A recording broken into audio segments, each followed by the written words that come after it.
Good morning to everybody. आज हम लोग सरफेस केमिस्ट्री पढ़ेंगे। सरफेस केमिस्ट्री जब पढ़ते हैं तो ये छोटा छोटा क्वेश्चन पूछता है, बिना सॉल्व किए आप बहुत इजीली इससे नंबर ले सकते हैं। ठीक है, सिर्फ थ्योरेटिकल पोर्शन है, थोड़ा बहुत न्यूमेरिकल है, फ्रेंडविच आइसोथर्म पर, और तो कुछ है ही नहीं। ठीक है, सब थ्योरेटिकल कंसेप्ट है, तो इस पर क्वेश्चन कभी कभी पूछता है और बिना मेहनत का आप नंबर ले सकते हैं इससे। इसलिए इसको थोड़ा केयरफुल होकर देखिएगा, थ्योरेटिकल पोर्शन है। ठीक है, तो अब हम लोग शुरू करते हैं फ्रेंडविच सरफेस केमिस्ट्री। तो सरफेस केमिस्ट्री शुरू करने के पहले समझिए कि सरफेस केमिस्ट्री को हम लोग 3 पार्ट में डिवाइड करके पढ़ेंगे। सरफेस केमिस्ट्री को हम लोग 3 पार्ट में डिवाइड करेंगे। पहला पढ़ेंगे एडजॉर्प्शन। पहला क्या पढ़ेंगे? Adsorption.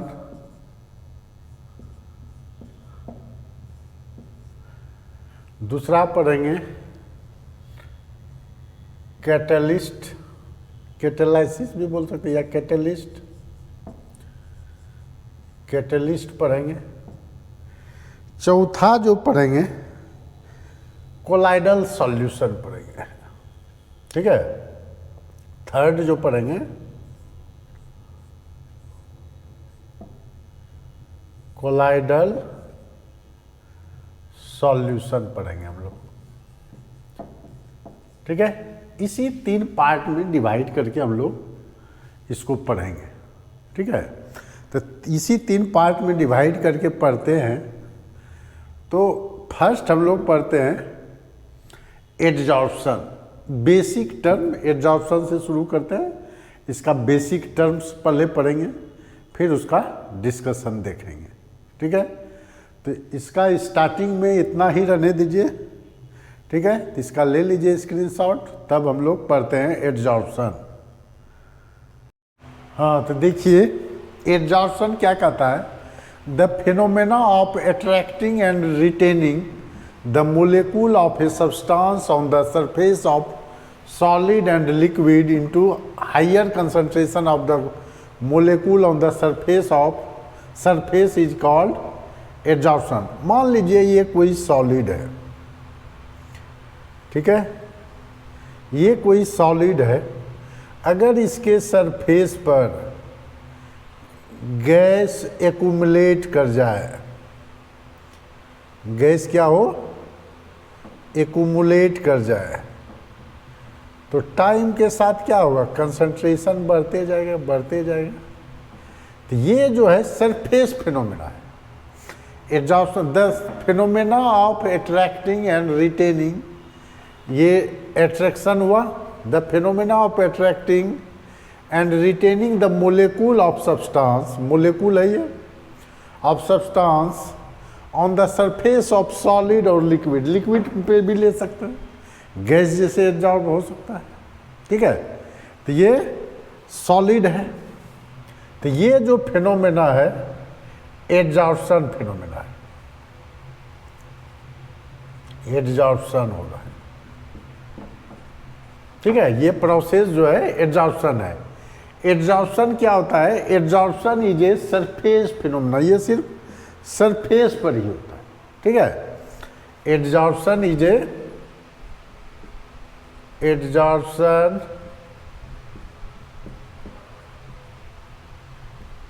A surface phenomena, surface phenomena.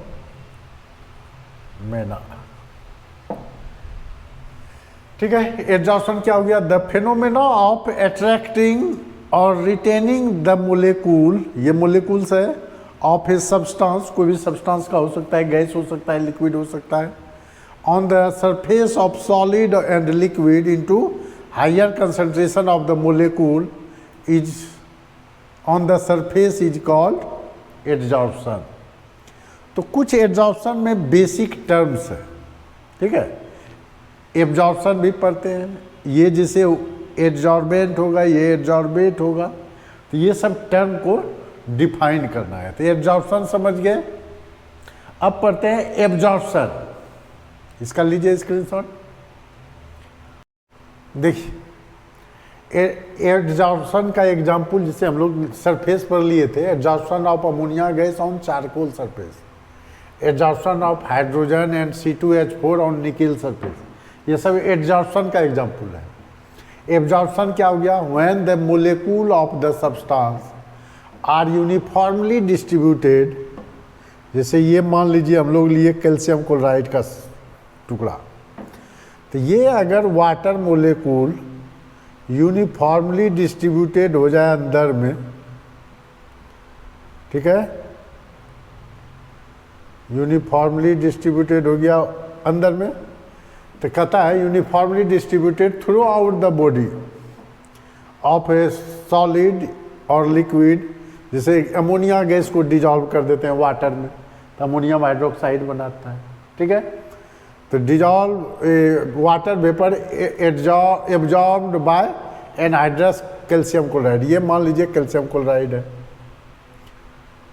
ये क्या है? वाटर वेपर है, वाटर वेपर है। तो ये क्या है? पूरे बल्क में एब्जॉर्ब हो गया। तो absorption is A bulk phenomena. वो क्या था? सरफेस फिनोमेना था। तो इसको लिखेंगे absorption is A bulk phenomena.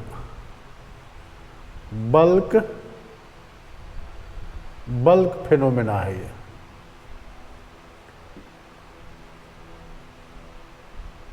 ठीक है, एब्जॉर्प्शन क्या है?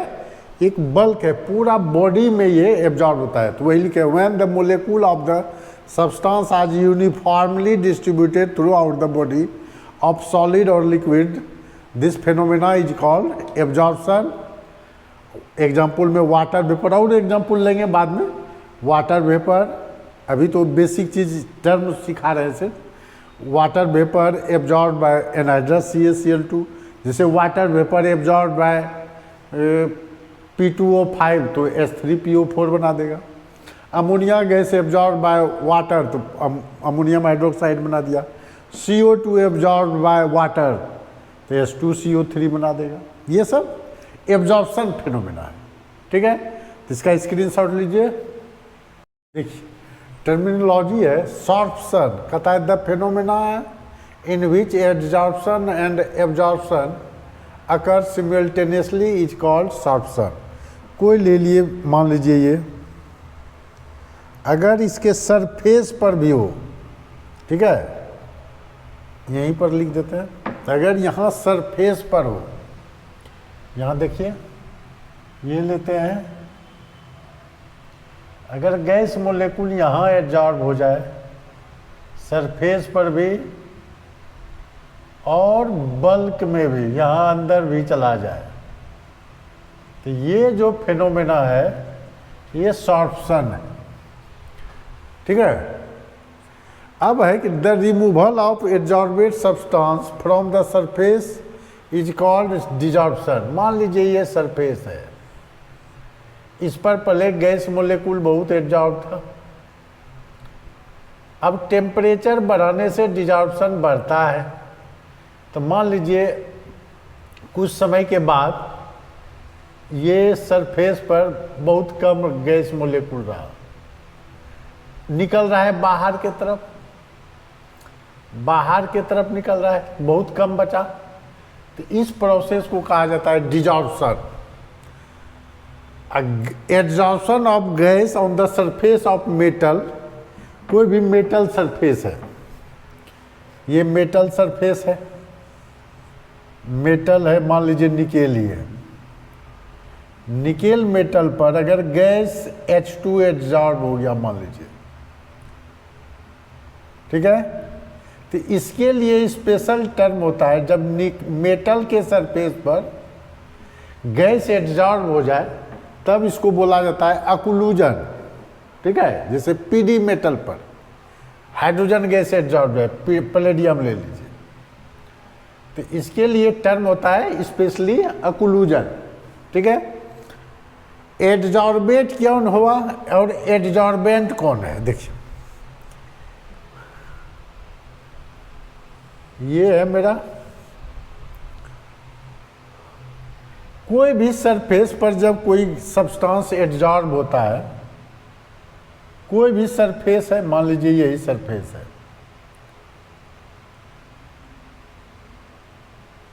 ये मान लीजिए गैस मोलिक्यूल एडजॉर्ब हुआ, तो कहता है the substance which adsorb on any surface is called adsorbate. The substance on the surface of which adsorption takes place is called adsorbent। तो ये जो गैस मोलेकुल है ये है आपका एडजॉर्बेट, एडजॉर्बेट। और ये जो है आपका जिस पर जो सरफेस प्रोवाइड कर रहा है, जो एडजॉर्ब हुआ वो एडजॉर्बेट है, और जो सरफेस प्रोवाइड किया एडजॉर्प्शन प्रोसेस के लिए, तो the substance on the surface of which adsorption takes place, जिस सरफेस पर एडजॉर्प्शन होता है उसको बोलते हैं हम लोग एडजॉर्बेंट। इसको बोलेंगे इस सरफेस को एडजॉर्बेंट। अब सब टर्म समझ गए होंगे। सॉर्प्शन क्या हुआ, जब एडजॉर्प्शन होता है सरफेस पर, अंदर भी चला गया मोलेकुल, तब उसको बोलते हैं सॉर्प्शन। एडजॉर्प्शन प्लस एब्जॉर्प्शन, ये क्या हो गया एडजॉर्प्शन, एडजॉर्प्शन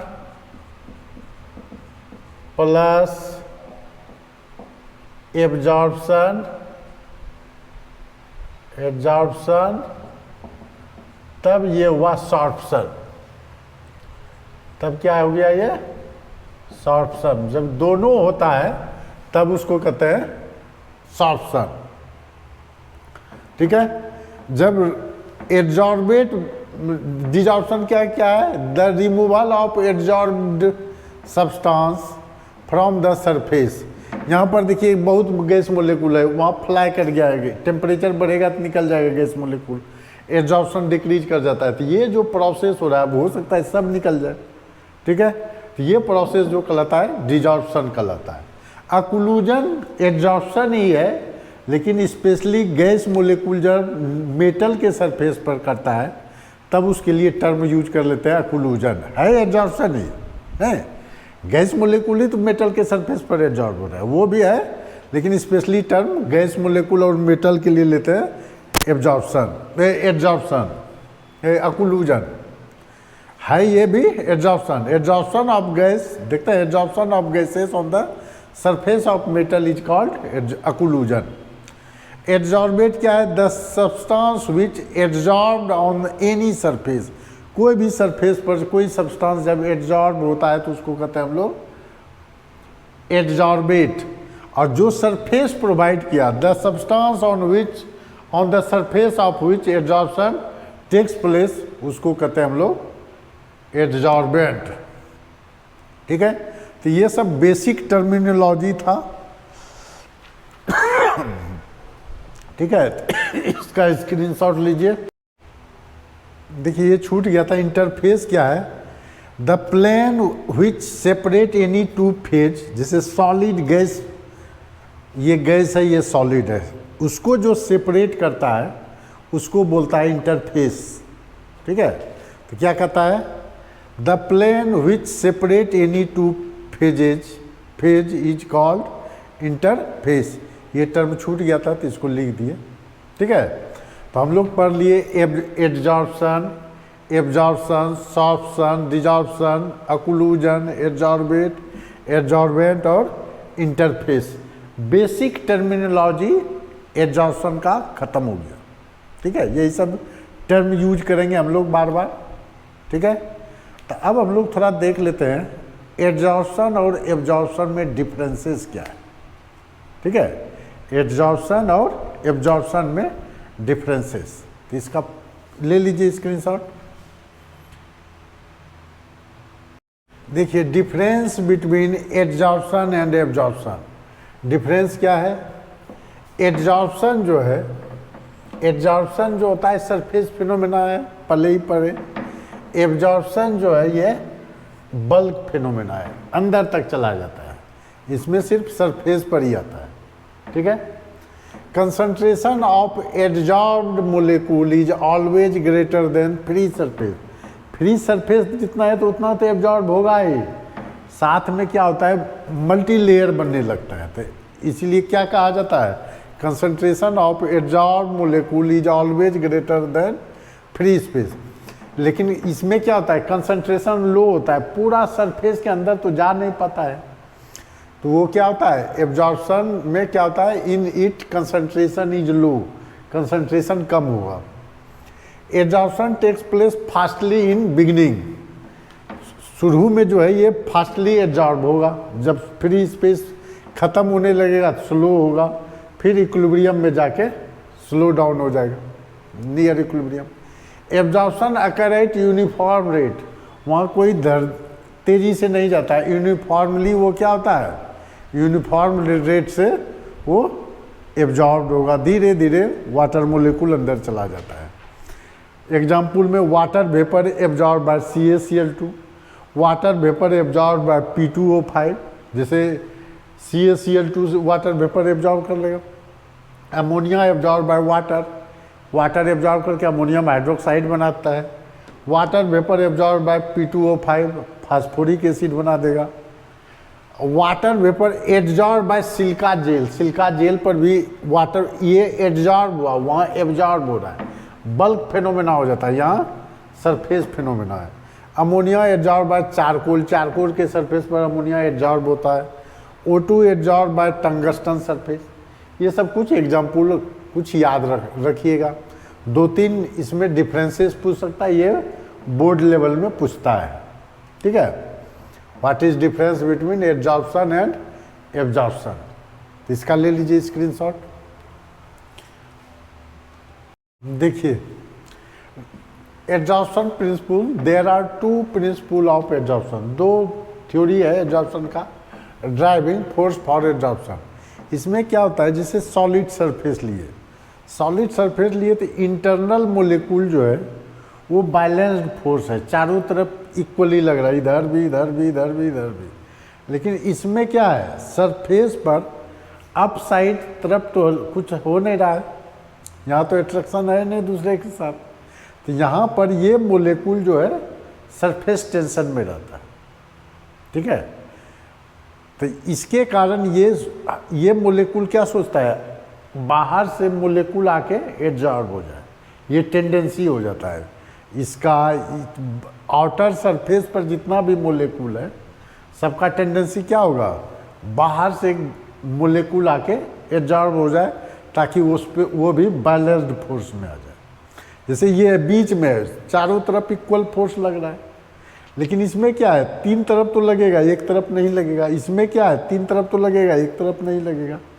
तो ये जैसे है, इसमें जैसे इस मोलिक्यूल के लिए सोचते हैं इधर लग रहा है, इधर लग रहा है, इधर लग रहा है, इक्वल फोर्स लग रहा है, इक्वल फोर्स लग रहा है, लेकिन इधर तो एक साइड ही लग रहा है फोर्स नहीं, तो वही लिखे द सरफेस ऑफ सॉलिड, मान लीजिए ये सॉलिड सरफेस है, सरफेस ऑफ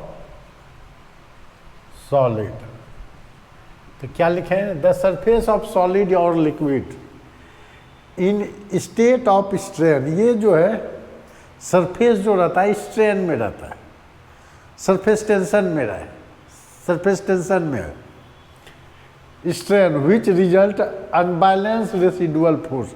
इसमें क्या है, अनबैलेंस्ड फोर्स है सरफेस पर, इस पर बैलेंस फोर्स हर तरफ से नहीं है, residual force at the surface, so surface is in higher surface energy, जिसके कारण स्ट्रेन होने के कारण क्या होता है, सरफेस हायर एनर्जी में चला जाता है।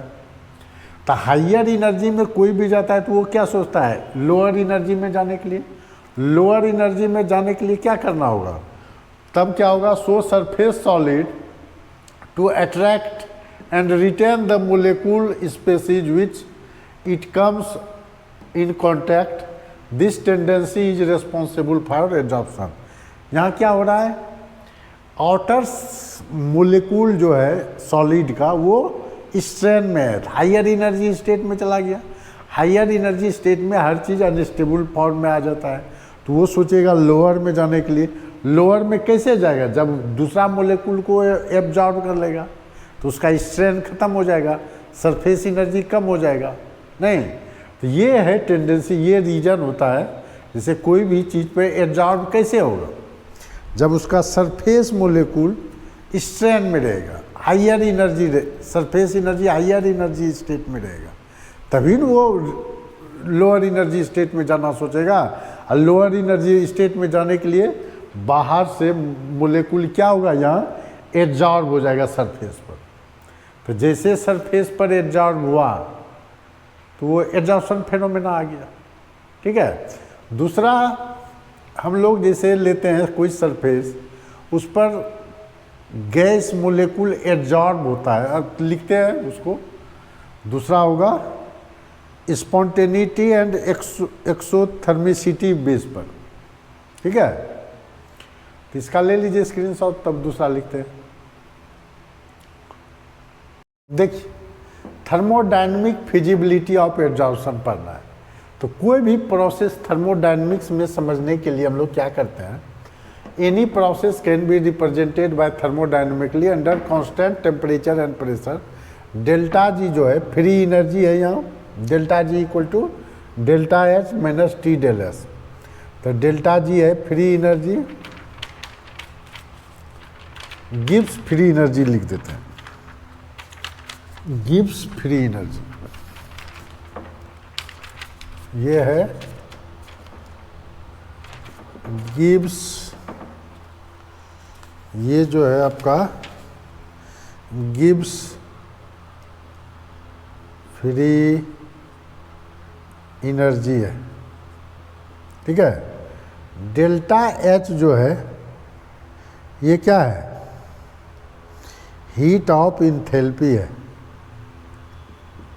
हीट ऑफ इंथैल्पी है। और ये जो है क्या है, चेंज इन इंट्रोपी है। टी है टेम्परेचर, टेम्परेचर, ये जो है change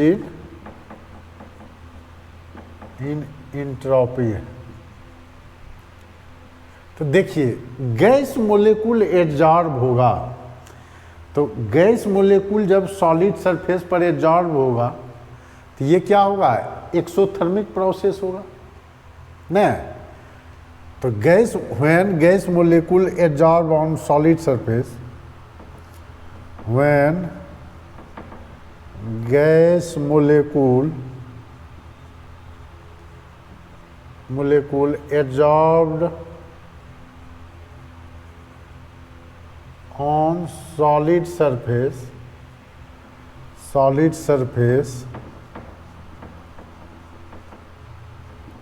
it is a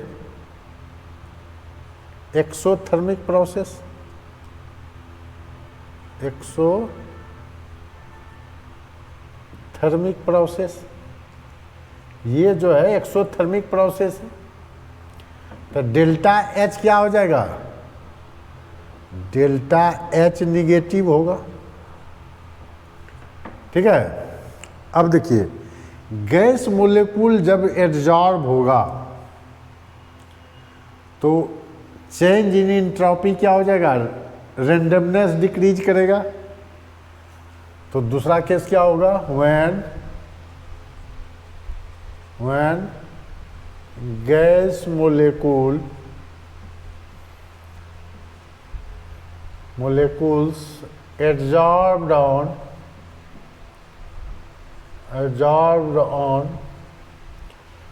solid surface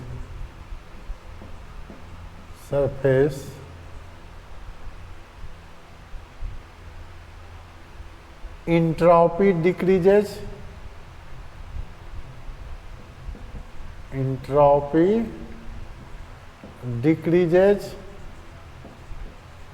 यानी क्या हो गया, डेल्टा एस मेरा क्या हो जाएगा, निगेटिव हो जाएगा। और हम लोग क्या जानते हैं, और हम लोग जानते हैं adsorption is a spontaneous process. Adsorption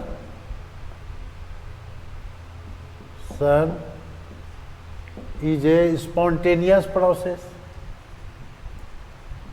Spontaneous process।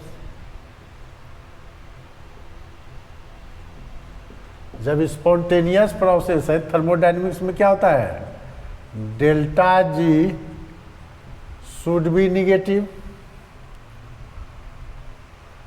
So delta G should be negative. Spontaneous है, डेल्टा जी निगेटिव होगा। अब कब होगा, ये निगेटिव है, ये निगेटिव है, तो ये पॉजिटिव पार्ट हो गया। नहीं, इसका मतलब क्या होना चाहिए, delta H greater than T del S होना चाहिए। नहीं, तभी ना होगा। डेल्टा एच ग्रेटर देन अगर टी डेल एस हो जाए तो ये निगेटिव है, मोर निगेटिव है। नहीं, that means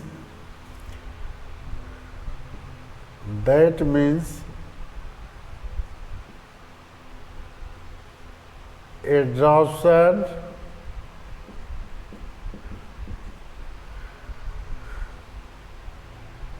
takes place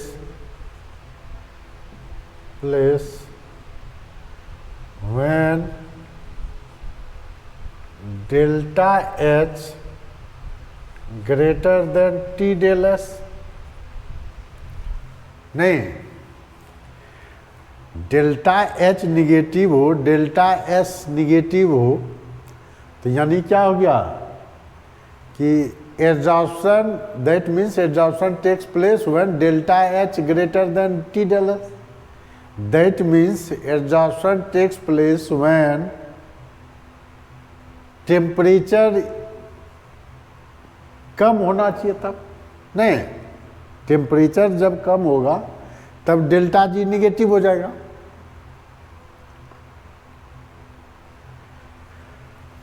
for spontaneity, for adsorption, ये लिख देते हैं, for adsorption temperature should be minimum. Temperature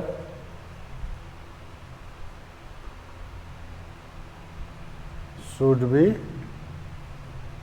minimum. जब मिनिमम होगा then for adsorption T should be minimum, then delta G will be negative। तब delta G क्या हो जाएगा, निगेटिव। और डेल्टा जी निगेटिव हो गया मतलब स्पॉन्टेनियस प्रोसेस। हम लोग जानते ही हैं कि adsorption is a spontaneous process. तो थर्मोडायनेमिकली समझते हैं तो डेल्टा जी जो है निगेटिव तो होना ही है। कोई भी प्रोसेस होगा थर्मोडायनेमिकली का, क्या पढ़े थे हम लोग थर्मोडायनेमिक्स में, कोई भी प्रोसेस हो रहा है तो इसका मतलब क्या हो गया, वो डेल्टा जी हमेशा निगेटिव ही होगा। डेल्टा जी अगर जीरो हो गया तो इक्विलिब्रियम कंडीशन में चला जाएगा। डेल्टा जी पॉजिटिव हो गया तो नॉन स्पॉन्टेनियस हो जाएगा, होगा ही नहीं रिएक्शन। ठीक है, तो यहाँ पर थर्मोडायनेमिक फिजिबिलिटी ऑफ एड्जॉर्प्शन में क्या लिखे, any process can represented by thermodynamically under constant temperature T and P.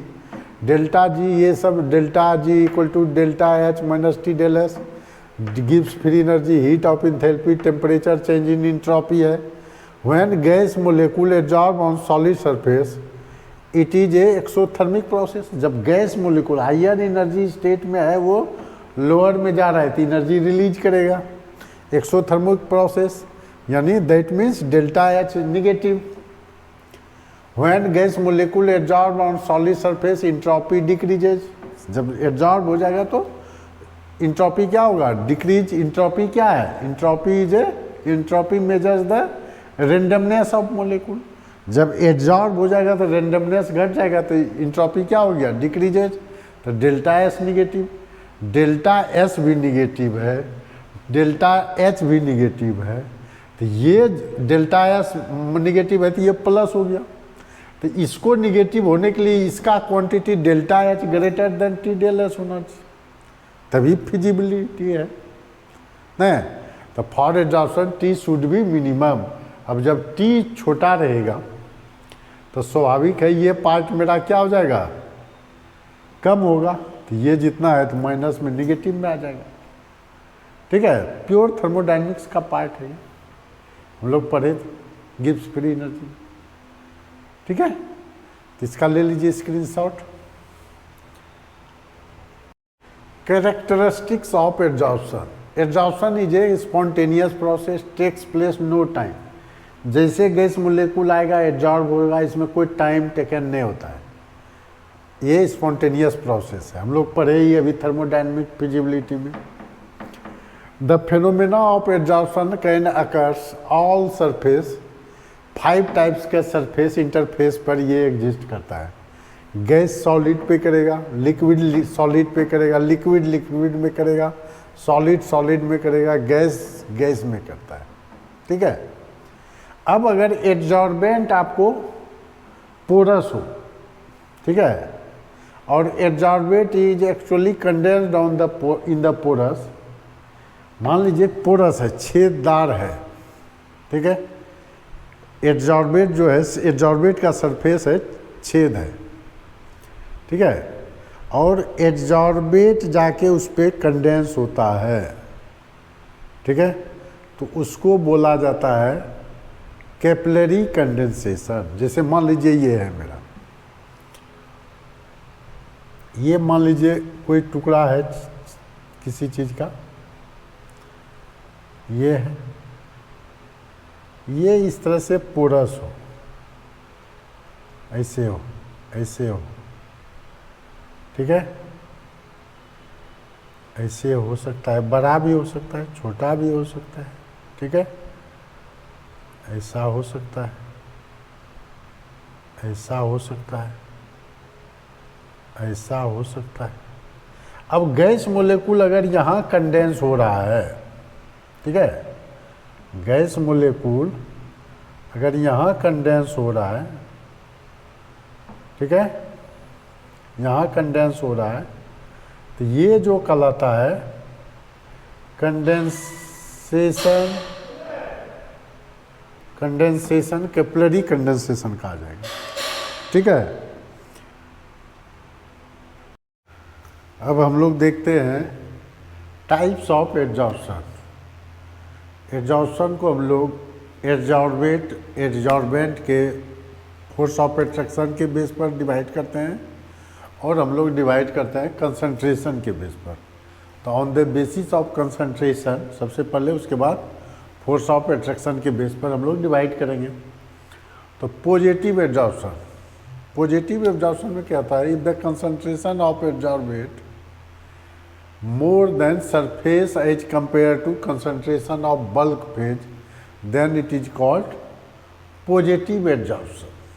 इसका एग्जाम्पल जो होता है, कंसनट्रेटेड सॉल्यूशन को जब सेक करते हैं ब्लड चारकोल पर, ये जो एग्जाम्पल है ये मेरा किस चीज़ का है, पॉजिटिव एड्सॉर्प्शन का। यही डाइल्यूट सॉल्यूशन को जब ब्लड चारकोल पर सेक करते हैं तो ये एग्जाम्पल जो होता है निगेटिव एड्सॉर्प्शन का होता है। निगेटिव एड्सॉर्प्शन में क्या होता है, if the concentration of adsorbate is less than concentration of bulk. इसमें एड्सॉर्बेट का कंसंट्रेशन बल्क के कंसंट्रेशन से कम होता है तो उसको निगेटिव, और एड्सॉर्बेट का कंसंट्रेशन अगर बल्क के कंसंट्रेशन से ज़्यादा होता है तब इसको बोला जाता है पॉजिटिव एड्सॉर्प्शन। ठीक है, तो ये हो गया on the basis of concentration.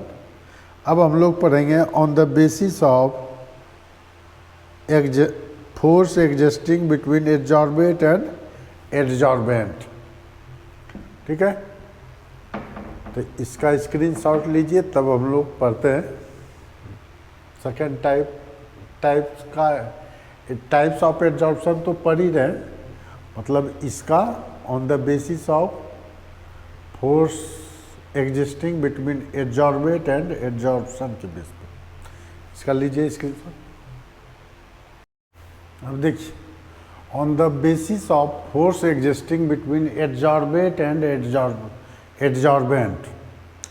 Adsorbate को क्या होता था, जो सरफेस पर एक्यूमुलेट होता था, एड्जॉर्ब होता था, उसको एड्जॉर्बेट बोलते थे। जो सरफेस प्रोवाइड करता था उसको बोलते थे एड्जॉर्बेंट।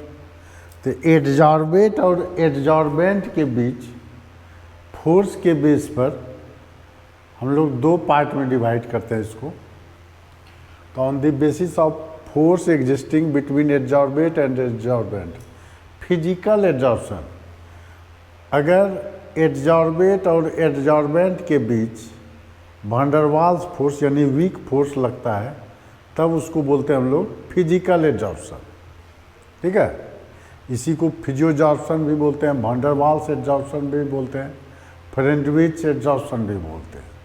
ठीक है, यो लिख सकते हैं फ्रेंडविच एड्जॉर्प्शन। और केमिकल एड्जॉर्प्शन क्या है? If the force of attraction between adsorbate and adsorbent are chemical bond type का। ठीक है, between adsorbate and adsorbent are chemical bond यानी strong bond, then adsorption is called chemisorption, chemical adsorption, या उसी को लैंगमुअर adsorption बोला जाता है। ठीक है, तो ये हो गया टाइप्स। अब हम लोग पढ़ते हैं difference between physical adsorption and chemical adsorption. इसका स्क्रीनशॉट लीजिए।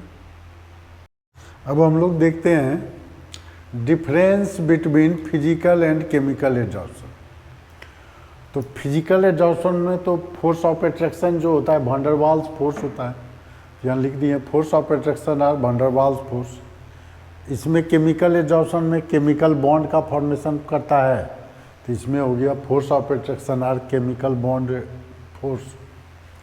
ये स्पेसिफिक नेचर नहीं होता है, जहाँ पर है गैस मोलिक्यूल एड्जॉर्ब हो जाएगा, लेकिन यहाँ हर जगह रिएक्शन कर नहीं पाता है, तो ये क्या होता है स्पेसिफिक नेचर का होता है, जिस पोर्शन पे रिएक्शन करना है वहीं करेगा।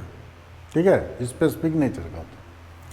जब ये वैन डर वाल्स फोर्स से जुड़ा रहेगा तो ये रिवर्सेबल प्रोसेस, एड्जॉर्ब होगा निकल जाएगा, एड्जॉर्ब होगा निकल जाएगा, तो ये रिवर्सेबल प्रोसेस है। ये जब केमिकल बॉन्ड बन गया तो बॉन्ड ब्रेक करेगा नहीं तुरंत, इसलिए वो क्या है इरिवर्सेबल प्रोसेस होता है। इंथैल्पी ऑफ ये weak van der Waals force में हम लोग पढ़े हुए हैं, इसका जो इंथैल्पी ऑफ एड्जॉर्प्शन होगा 20 to 40 किलो जूल पर मोल होगा। इसका इंथैल्पी ऑफ एड्जॉर्प्शन जो होगा ये कितना हो जाएगा 80 to 240 किलो जूल होगा।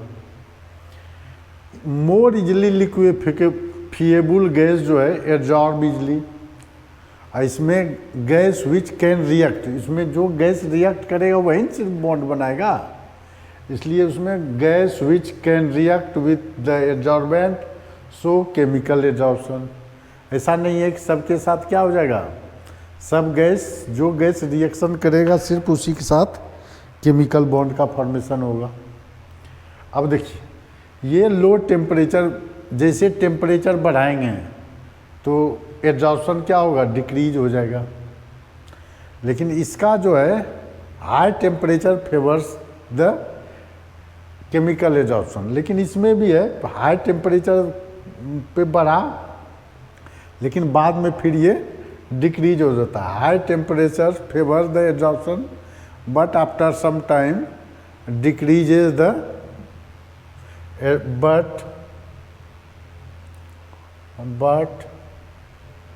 after some time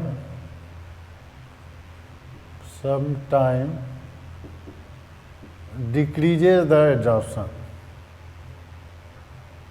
decreases the adsorption, ये क्या होता है, बाद में ये डिक्रीज कर जाता है। आसान है, कुछ है नहीं, जो पढ़े हैं कि गैस मोलेकुल अगर एड्जॉर्ब हो गया तो वैन डर वाल्स फोर्स है, अगर बॉन्ड बना लिया एड्जॉर्बेंट के साथ गैस तो वो हो गया केमिकल एड्जॉर्प्शन। जब वैन डर वाल्स फोर्स रहेगा तो वीक फोर्स है तो उसका हीट ऑफ एंथैल्पी 20 to 40 उसका 80 to 240 हो जाता है, चूँकि स्ट्रॉन्ग बॉन्ड बनाता है, वो बॉन्ड केमिकल बॉन्ड बना लिया। नहीं, ये क्या है, जब वीक बॉन्ड है तो रिवर्सेबल प्रोसेस है, ये रिवर्सेबल प्रोसेस होगा, इसका ग्राफिकली रिप्रेजेंट कर सकते हैं। नहीं, ये जो होता है कहीं पर भी एब्जॉर्ब हो जाएगा, तो ये स्पेसिफिक नेचर का नहीं होता है, ये स्पेसिफिक नेचर का होता है। ठीक है, और 6-7 लिखते हैं, इसका स्क्रीनशॉट लीजिए तब और लिखते हैं। अब देखिए, it does not required any activation energy, इसमें एक्टिवेशन एनर्जी का ज़रूरत नहीं होता है, उसमें हाई एक्टिवेशन एनर्जी का ज़रूरत होता है। एक्टिवेशन एनर्जी समझ रहे हैं, जैसे ये है, ऐसे रहता है ग्राफ, तो इसको जो पार करेगा एक्टिवेटेड कम्प्लेक्स को, वही सिर्फ उसमें ज़रूरत पड़ता है केमिकल रिएक्शन में एक्टिवेशन एनर्जी का, इसमें तो एक्टिवेशन एनर्जी का ज़रूरत ही नहीं है। ठीक है, प्रेशर अगर बढ़ाते हैं तो एब्जॉर्प्शन बढ़ जाएगा, लेकिन प्रेशर डिक्रीज कर देंगे तो डिजॉर्प्शन होगा। लेकिन हाई प्रेशर पे ये भी फेवरेबल कंडीशन होगा केमिकल एब्जॉर्प्शन का, लेकिन वो डिजॉर्प्शन होगा नहीं, चूँकि वहाँ केमिकल बॉन्ड से जुड़ा रहता है। इस केस में केमिकल बॉन्ड है तो केमिकल बॉन्ड के कारण वो बॉन्ड ब्रेक नहीं होगा प्रेशर डिक्रीज करने से। ठीक है, ये जो है मल्टी मोलिकुलर लेयर का फॉर्मेशन करता है, गैस मोलिकुल एब्जॉर्ब हो गया, उसके ऊपर भी हो जाएगा, उसके ऊपर भी हो जाएगा, लेकिन इसमें केमिकल बॉन्ड में एक लेयर ही बनता है, तो इट फॉर्म्स मोनोलेयर। ये जो डिपेंड करता है sir, absorption depend on surface area, surface area के डायरेक्टली प्रोपोर्शनल केमिकल एब्जॉर्प्शन भी होता है और फिजिकल एब्जॉर्प्शन भी होता है। ठीक है, दोनों है, तो ये डिफरेंस नहीं भी समझिए हुआ, क्योंकि दोनों सरफेस एरिया पर ही डिपेंड करता है, तो इसमें डिफरेंसेस तो है नहीं। तो ये सब हम लोग पढ़ लिए, डिफरेंस बिटवीन फिजिकल एब्जॉर्प्शन या केमिकल एब्जॉर्प्शन, इसी को कहते हैं फिजियो एब्जॉर्प्शन, इसी को कहते हैं केमिकल एब्जॉर्प्शन, इसको कहते हैं वैन डर वाल्स एब्जॉर्प्शन, इसको कहते हैं लैंगमुयर एब्जॉर्प्शन। ठीक है, तो ये सब नाम है, सब एक ही है। ठीक है, अब हम लोग पढ़ते हैं फैक्टर अफेक्टिंग द एब्जॉर्प्शन, इसका लीजिए स्क्रीनशॉट। अब हम लोग पढ़ते हैं factors affecting the absorption, nature of the absorbent and absorbent. अगर एब्जॉर्बेट जो है गैस हो और एब्जॉर्बेंट सॉलिड हो, तो जो इजली लिक्विफाई होगा, मतलब वो आसानी से एब्जॉर्ब होगा, क्योंकि van der Waals force increase कर जाएगा, तो वो इजली एब्जॉर्ब होगा। तो ये ऑर्डर ऑफ लिक्विफिकेशन जो होता है SO2 NH3 इस ऑर्डर में होता है। तो SO2 यानी ज़्यादा एब्जॉर्ब होगा respect to NH3 then HCl। ठीक है, तो सिंपल जिसका एब्जॉर्प्शन लिक्विफिकेशन कम होगा, ठीक है, इजली लिक्विफिजिएबल गैस एब्जॉर्ब इजली, तो एब्जॉर्प्शन डायरेक्टली प्रोपोर्शनल टू क्या हो गया, लिक्विफिकेशन ऑफ गैस। ठीक है, सरफेस एरिया जितना ज़्यादा होगा उतना ज़्यादा एब्जॉर्प्शन होगा, absorption directly proportional to surface area. यहाँ उल्टा लिखा गया, इसको कर देते हैं एब्जॉर्प्शन डायरेक्टली, और बात एक ही है लेकिन इधर एक सिस्टमेटिक हो जाएगा। एब्जॉर्प्शन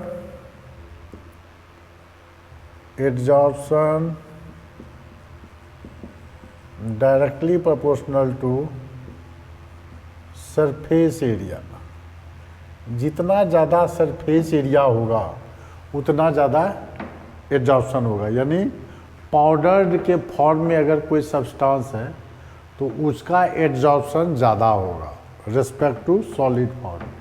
ठीक है, एब्जॉर्प्शन डिपेंड करता है क्रिटिकल टेम्परेचर पर, क्रिटिकल टेम्परेचर जितना ज़्यादा होगा उतना ज़्यादा, ए क्या है, pressure constant,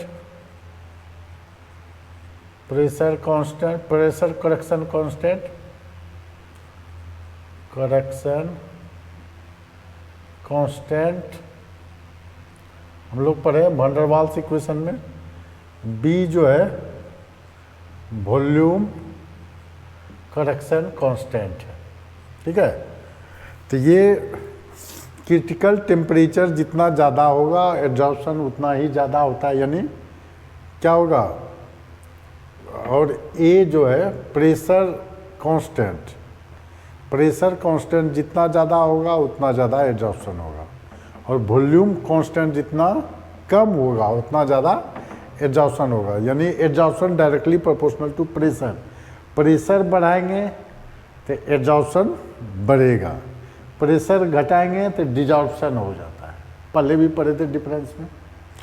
absorption directly proportional to inversely proportional to temperature. Temperature बढ़ाते हैं तो क्या होता है, एब्जॉर्प्शन डिक्रीज कर जाएगा, ठीक है। लेकिन ये केस जो है अलग अलग केस है।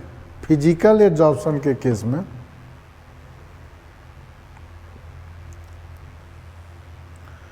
एक्सटेंट ऑफ एब्जॉर्प्शन अभी नहीं पढ़े हैं इसे। एक्स बाय एम ये पढ़ेंगे फ्रेंडविच आइसोथर्म में। एक्स बाय एम ये कहलाता है extent of absorption. Extent of absorption जो है फिजिकल एब्जॉर्प्शन का डिक्रीज करता है टेम्परेचर के साथ।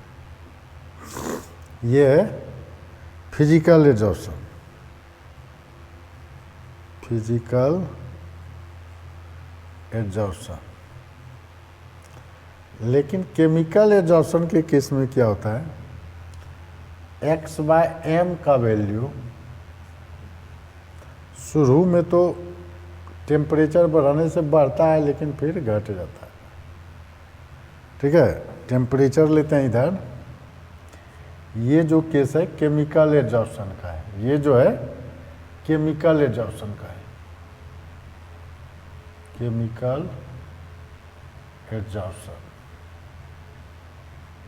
केमिकल एब्जॉर्प्शन के केस में पहले भी हम लोग ग्राफ देखे थे डिफरेंस में। एक्सटेंट ऑफ एब्जॉर्प्शन जो होता है शुरू में बढ़ेगा टेम्परेचर बढ़ाने के बाद में डिक्रीज कर जाता है। तो यानी absorption inversely proportional to temperature हुआ, टेम्परेचर बढ़ाएंगे तो एक्सटेंट ऑफ एब्जॉर्प्शन डिक्रीज करता है। इसमें स्टार्टिंग में बढ़ता है लेकिन बाद में इसमें भी डिक्रीज कर जाता है। तो ये सब डिपेंड करता है फैक्टर अफेक्टिंग द एब्जॉर्प्शन, ठीक है। अब हम लोग पढ़ेंगे एब्जॉर्प्शन आइसोथर्म। इसका लीजिए स्क्रीनशॉट, देखिए एब्जॉर्प्शन आइसोथर्म किसको कहते हैं। ये मैथमेटिकल इक्वेशन, ये मैथमेटिक्स में रिलेशन दिया है, ये मैथमेटिकल रिलेशन या equation which describe the relation between pressure of gaseous adsorbate and extent of absorption. Extent of absorption at any fixed temperature is called absorption isotherm. Pressure और extent of absorption के बीच जो relation दिया गया है, different scientist अलग अलग ढंग से दिया, तो उसको कहते हैं एब्जॉर्प्शन आइसोथर्म। तो इसमें एक्स जो है, एक्स ग्राम क्या है, adsorbate, amount of adsorbate. M जो है वो है अमाउंट ऑफ एड्जॉर्प्शन, एड्जॉर्बेंट। ये एक्स है अमाउंट ऑफ एड्जॉर्बेट।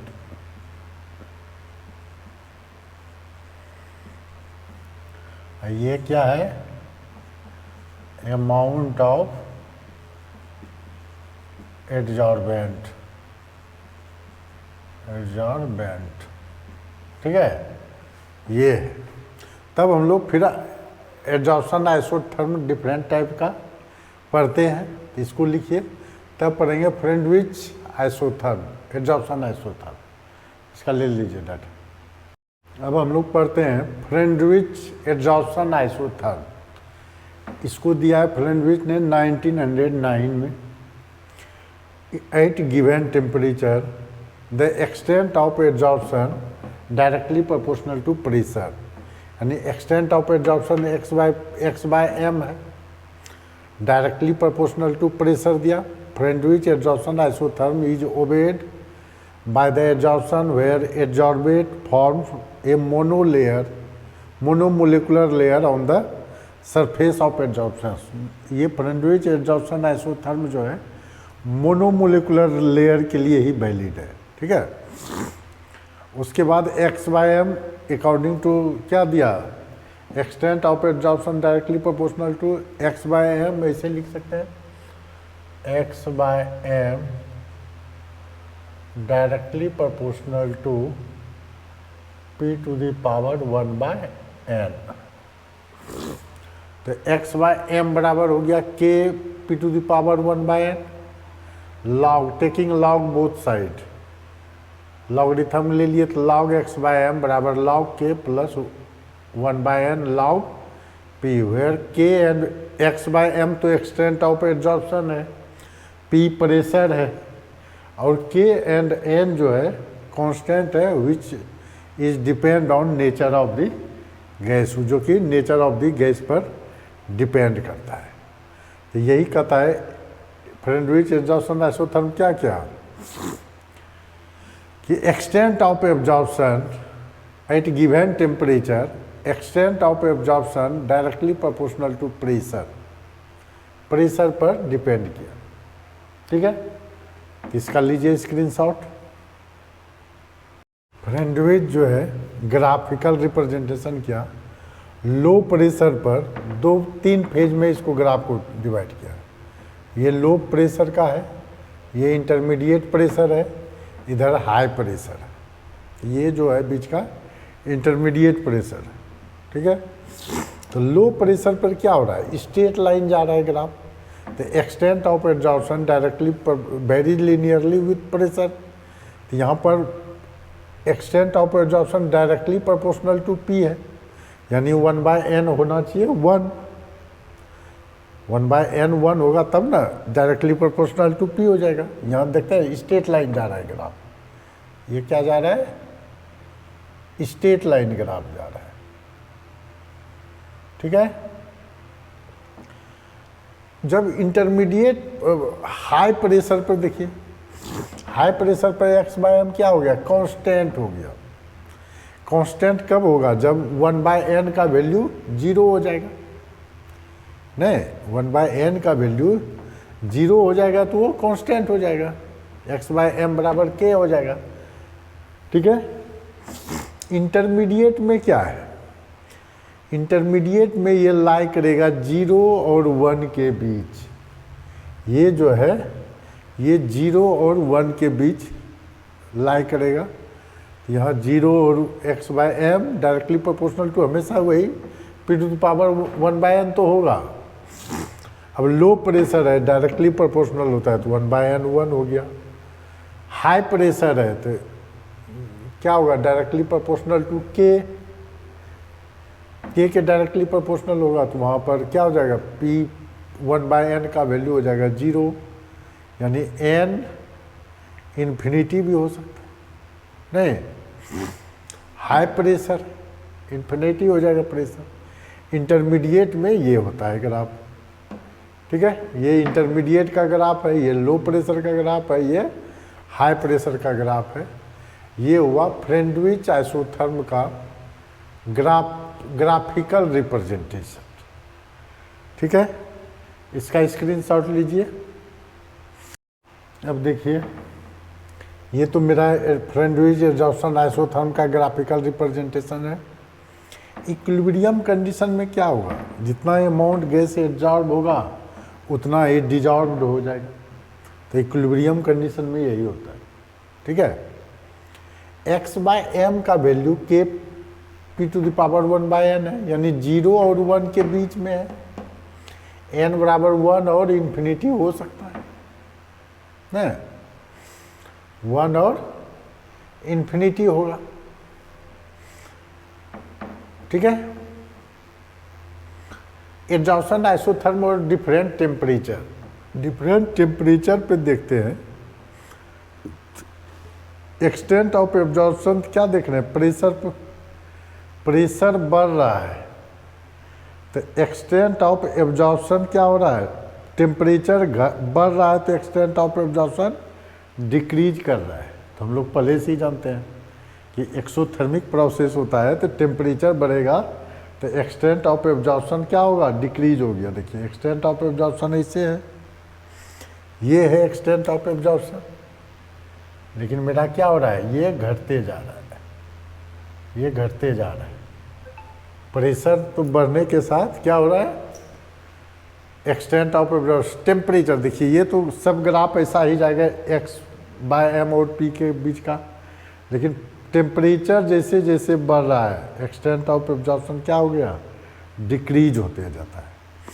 और अगर इसका लॉग लेकर के करते हैं, इस पर लॉग ले लेते हैं, तो लॉग, इसका लॉग ले लीजिए, log x/m equal to log k plus 1/n log p है। ये y बराबर mx प्लस c हो गया, y बराबर क्या हो गया, c प्लस mx, है ना, स्ट्रेट लाइन का ग्राफ बन जा रहा है। तो यहाँ पर हम लोग ग्राफ खींचते हैं log x/m और log p के बीच, तो ये मेरा इंटरसेप्ट होगा और स्लोप 1/n हो जाएगी। ठीक है, इस पर भी छोटा छोटा क्वेश्चन पूछते रहता है, तो इसको थोड़ा देख लेना है। ठीक है कुछ नहीं, सब पे तो ये इसी फॉर्मूला पर ही पुट करके निकाल लेना है, लेकिन थोड़ा एक बार देखा हुआ रहता है तो आसानी हो जाता है, क्योंकि इसमें बहुत ज़्यादा कुछ रहता नहीं है, ऑब्जेक्टिव टाइप का रहेगा, आसान आसान क्वेश्चन बन जाएगा। ठीक है, तो इसका स्क्रीनशॉट ले लीजिए। देखिए लिमिटेशंस ऑफ फ्रेंडविच एड्जॉर्प्शन आइसोथर्म क्या है, it is good for limited range of pressure. Limited range के प्रेशर में ये तो अच्छा परफॉर्मेंस किया, लेकिन हाई प्रेशर पर क्या हो जाता है, फेल कर जाता है। It is applicable only physical adsorption, ये केमिकल एड्जॉर्प्शन के लिए वैलिड नहीं है, वो भी मोनोमोलिकुलर लेयर के लिए वैलिड है। It is applicable only physical adsorption for monomolecular layer. ठीक है, तो ये हो गया इसका लिमिटेशंस। अब हम लोग पढ़ते हैं लैंगमुयर एड्जॉर्प्शन आइसोथर्म, इसका स्क्रीनशॉट लीजिए। देखिए लैंगमुयर एड्जॉर्प्शन आइसोथर्म जो है, इसका मेन पॉइंट जो है, adsorption takes place on the surface of solid only till whole surface completely covered with unimolecular layer of the adsorbate gas। कहता है लैंगमुयर एड्जॉर्प्शन आइसोथर्म का जो मेन पॉइंट है, कहता है तब तक क्या कहता है, adsorption takes place on the surface of the solid, solid के सरफेस पर एड्जॉर्प्शन तब तक होगा जब तक कि unimolecular layer of the adsorbate gas का नहीं बन जाता है। जब पूरा कवर्ड कर लेगा तब एड्जॉर्प्शन रुक जाएगा। Adsorption consist of to opposing forces, condensation of gas molecule, gas molecule का मतलब एड्जॉर्ब होना, and evaporation of gas molecule from the solid. जैसे जैसे कंडेंसेशन होगा उसी तरह इवोपरेशन भी होगा, तो दोनों फोर्स काम करते रहता है। Rate of condensation in beginning is very high and rate of condensation progressively decreases। कुछ समय के बाद वो रेट ऑफ कंडेंसेशन जब यूनिमोलिकुलर बनने के करीब रहता है, शुरू में तो सरफेस एरिया फ्री मिलता है तो एड्जॉर्प्शन रेट ज़्यादा होता है, जब सरफेस एरिया डिक्रीज कर जाता है तब एड्जॉर्प्शन रेट प्रोग्रेसिवली क्या होगा, डिक्रीज करेगा। Rate of evaporation depend on covered surface area, जितना ज़्यादा कवर्ड सरफेस एरिया में गैस मोलिक्यूल रहेगा उतना ही ज़्यादा इवोपरेशन होगा, नहीं? तो rate of evaporation depend on covered surface area, hence increase when more the surface area covered. जब सरफेस एरिया ज़्यादा कवर्ड रहेगा तब इवोपरेशन भी ज़्यादा होगा। अल्टीमेटली इक्विलिब्रियम विल सेटअप, एक समय आएगा कि इवोपरेशन और कंडेंसेशन इक्वल हो जाएगा, rate of condensation equal to rate of evaporation, तब वो माना जाएगा इक्विलिब्रियम सेटअप हो गया। ठीक है, तो नेक्स्ट पॉइंट इसका ले लीजिए screenshot.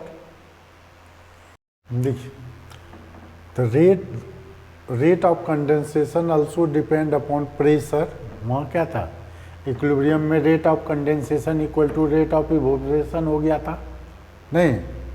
The rate of condensation also depend on the pressure of the gas. Rate of condensation pressure पर डिपेंड करता है। According to kinetic theory of gases क्या पढ़े थे, the number of molecule striking per unit area is proportional to pressure. Pressure जितना होगा striking rate उतना ही ज़्यादा होगा। तो इसके लिए तब दिया extent of absorption equal to a p plus 1 plus b p, where a b जो है कांस्टेंट है, उसका वैल्यू जो डिपेंड करता है nature of the gas, nature of absorbent and temperature पर। Their value can be determined by experimental data. ये इसका जो है एक्सपेरिमेंटल डाटा ही यूज करते हैं हम लोग। ठीक है, लिमिटेशन क्या है, unimolecular absorption valid only at low pressure and high temperature. Low pressure और हाई टेम्परेचर पर ही ये यूनिमोलिकुलर एब्जॉर्प्शन पॉसिबल है। जैसे प्रेशर को हाई करेंगे, टेम्परेचर लो करेंगे, तुरंत ये एडिशनल लेयर फॉर्म कर देता है। तो ये वैलिड है यूनिमोलिकुलर एब्जॉर्प्शन के लिए। ठीक है, तो ये हो गया लैंगमुयर एब्जॉर्प्शन आइसोथर्मी। ये दिया रहेगा, इस पर न्यूमेरिकल पूछता है। ठीक है, तो इसका ले लीजिए स्क्रीनशॉट। अब देखिए एप्लीकेशन जो एब्जॉर्प्शन का हम लोग क्या क्या करते हैं। एप्लीकेशन तो ऐसे बहुत है इसका, लेकिन मेन जानिए। प्रोडक्शन ऑफ हाई वैक्यूम, ये क्या करता है, हाई वैक्यूम क्रिएट करता है। The remaining trace of air can be absorbed by charcoal from vessel evacuated by vacuum pump to give a very high vacuum. Heterogeneous catalyst जानवे करते हैं कि SO2 प्लस O2 से SO3 बना, फिर H2SO4 से रिएक्शन करके कॉन्टैक्ट प्रोसेस में हम लोग सल्फ्यूरिक एसिड बनाते थे। नहीं, अमोनिया का प्रिपरेशन करते हैं तो iron as a catalyst use करते हैं। NiC2H4 प्लस H2Ni के प्रेजेंस में इथेन बनता है। तो ये सब क्या है, हेट्रोजीनियस कैटलिस्ट के एग्जाम्पल है। गैस मास्क क्या होता है, गैस मास्क में चारकोल प्रेजेंट रहता है, एक्टिवेटेड चारकोल, जो कि एब्जॉर्ब कर लेता है पॉइजनस गैस को। तो गैस मास्क पहन के माइंस में जाता है। ठीक है, सिलिका और एल्यूमिना जेल जो है वाटर वेपर को एब्जॉर्ब कर लेता है। जब वाटर वेपर को एब्जॉर्ब कर लेगा तो ये ह्यूमिडिटी को कंट्रोल करने के लिए यूज करते हैं हम लोग। नहीं, ह्यूमिडिटी को कंट्रोल करना है तो water vapour present, silica gel दे दीजिए या एल्यूमिना जेल दे दीजिए, वो एब्जॉर्ब कर लेगा। एनिमल चारकोल का यूज करते हैं हम लोग शुगर फैक्ट्री में। एनिमल चारकोल कलर जो गुड़ का रहता है ना, लाल कलर, उसको कलर को एब्जॉर्ब कर लेता है और उसको चीनी में कन्वर्ट कर दिया, शुगर में। तो कलरिंग मैटर को एब्जॉर्ब करने में होता है। अब जैसे हम लोग को सेपरेट करना है किसको, इनर्ट गैसेस को। तो हम लोग क्या जानते हैं कि इनर्ट गैसेस में जैसे टॉप टू बॉटम जाते हैं तो मोलिकुलर वेट, एटॉमिक वेट बढ़ता है। तो एटॉमिक वेट बढ़ने के कारण वैन डर वाल्स फोर्स बढ़ता है। अब वैन डर वाल्स फोर्स बढ़ेगा तो लिक्विफिकेशन बढ़ेगा। तो इस बेस पर हम लोग जो है ये due to difference in degree of absorption, तो अलग अलग एटॉमिक वेट होने के कारण अलग अलग एब्जॉर्प्शन रेट होता है। तो उस बेस पर हम लोग इसका क्या कर लेंगे, इसका हम लोग सेपरेशन कर लेंगे। जैसे दो गैस है, कोई हीलियम है, कोई जेनॉन है, तो जेनॉन पहले ही एब्जॉर्ब हो जाएगा, हीलियम नहीं एब्जॉर्ब होगा, तो दोनों को सेपरेट कर लेंगे। इस तरह से डिफरेंट गैस को डिफरेंट ये इनर्ट गैस को सेपरेट करने में भी यूज करता है। और बहुत है, तो मेन जो है यही सब यूज होता है, ये सब जानिए। इस तरह से हम लोग एग्जॉर्प्शन पढ़ लिए पूरा। तो वीडियो को केयरफुल्ली देखिएगा। इस पर सेकेंड वीडियो में कुछ न्यूमेरिकल बता देंगे, उसके बाद हम लोग कैटालिसिस पढ़ेंगे, ठीक है। तो एक वीडियो बना देंगे इसका, थोड़ा न्यूमेरिकल का छोटा होगा, लेकिन उसका न्यूमेरिकल बना लीजिएगा। जो पूछा हुआ है एग्ज़ाम में वो बना लेना है, ठीक है। थ्योरेटिकल कंसेप्ट यही है। इसी कंसेप्ट के बेस पे हम लोग नेक्स्ट वीडियो में इसका देख लेंगे क्या क्या पूछा जाता है, ठीक है। तो वीडियो को आप लोग लाइक कर देंगे, सब्सक्राइब कर देंगे और अपने फ्रेंड में लिंक ज़रूर शेयर कर दिया करेंगे। Thank you.